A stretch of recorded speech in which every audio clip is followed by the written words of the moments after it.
Welcome to the Word Today TV, where we open our hearts to God's living Word and reflect on the daily readings of the Holy Mass. Whether you're starting your day, taking a pause, or winding down at night, this sacred space is for you, a moment to encounter Christ, hear His voice, and grow in faith. May the Holy Spirit guide us as we journey through Scripture, drawing strength from God's promises and finding hope in His truth.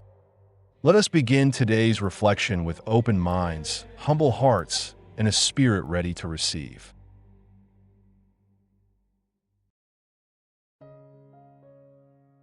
February 27th, 2026, Friday of the First Week of Lent.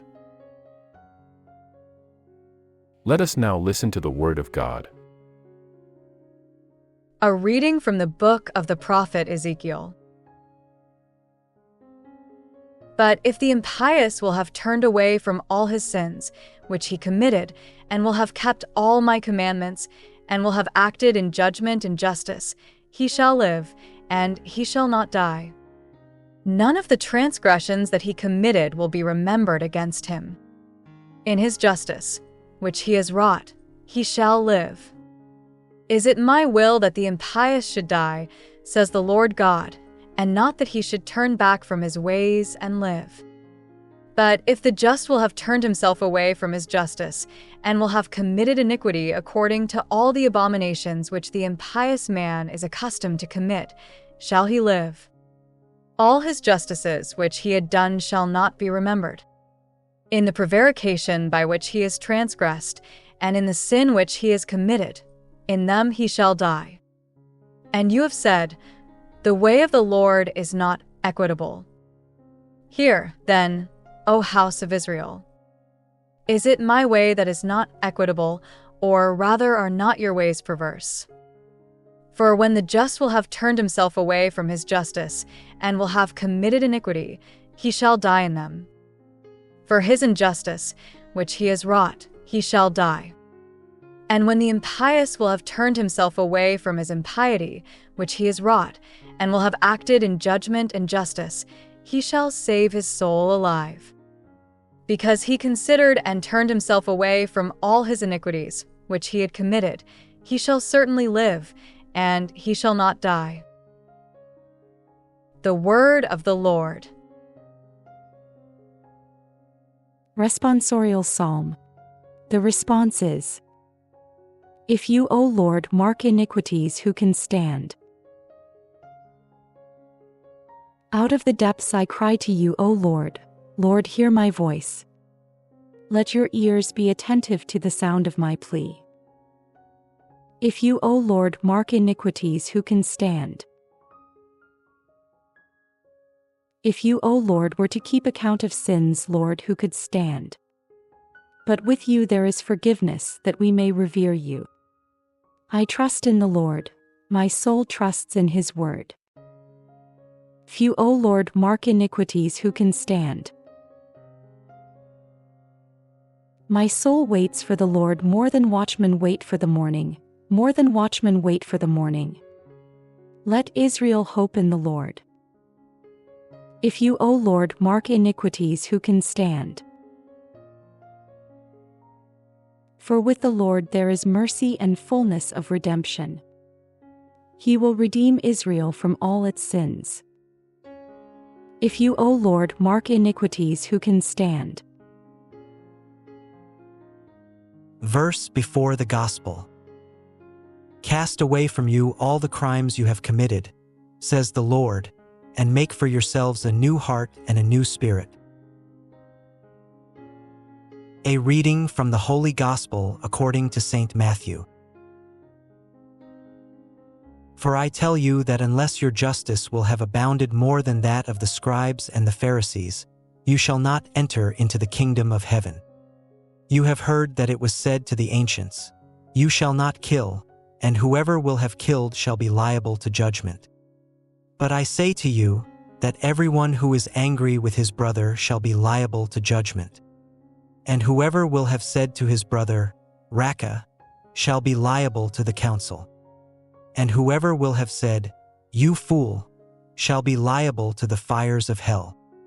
Therefore, if you offer your gift at the altar, and there you remember that your brother has something against you, leave your gift there before the altar, and first go to be reconciled with your brother, and then come and offer your gift. Agree with your adversary promptly, while you are on the way with him, lest perhaps the adversary deliver you to the judge, and the judge deliver you to the officer, and you be cast into prison. Amen, I say to you, you shall not go out from there until you have repaid the last farthing. The Gospel of the Lord. We will now reflect on the significance of each readings. On this Friday of the first week of Lent, February 27, 2026, the Church continues her Lenten journey, clothed in violet as a sign of repentance and renewal. Today's liturgy speaks with clarity and hope to anyone who feels trapped by past mistakes or burdened by broken relationships.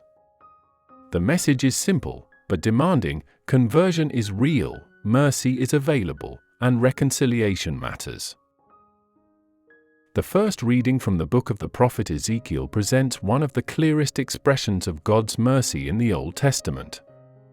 God declares that when a person turns away from wrongdoing and chooses what is right, that person shall live. The past does not define the one who repents. God looks not at who we were, but at the direction in which we are now walking. This reading affirms human responsibility while offering real hope. Change is possible, and life is restored when the heart truly turns back to God. The responsorial psalm rises from a place of deep honesty. The psalmist cries out from the depths, acknowledging sin without denial, and waiting for the Lord with trust. God is revealed as merciful and ready to forgive, not eager to condemn. This psalm teaches us that repentance is not despair or self-hatred, but confidence in God's steadfast love. Waiting for the Lord becomes an act of faith that believes mercy will have the final word. The Gospel according to Matthew brings this call to conversion into daily relationships.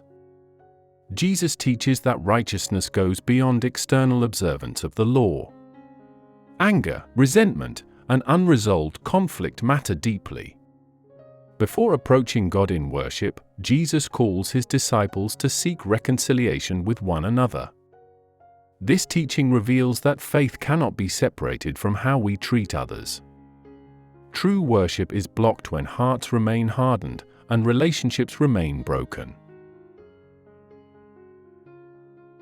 Now, let's look deeper into the interconnection shown in the readings to find their main message. These readings are closely connected by the theme of genuine conversion. Ezekiel proclaims that turning back leads to life. The psalm trusts in God's forgiving mercy.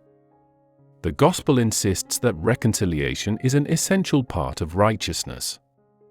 Together, they show that Lent is not only about private repentance, but about restored relationships, healed anger, and renewed communion with both God and neighbor.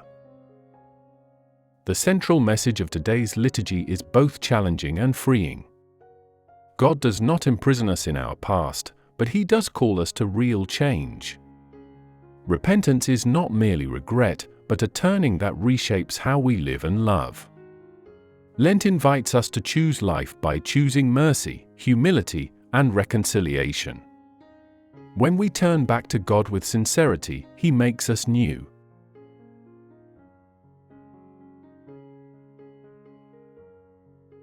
Let us pray. Lord God, you desire not our destruction, but our return to life. As we continue this Lenten journey, free us from the weight of past failures and soften our hearts toward reconciliation.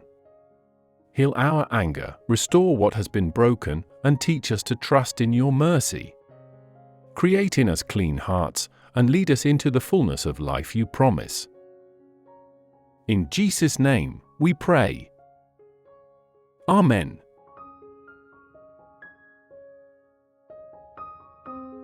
Thank you for listening to the insights of today's Mass readings. Please like and subscribe and share with your family and friends. Again, Thank you, and may God bless us all.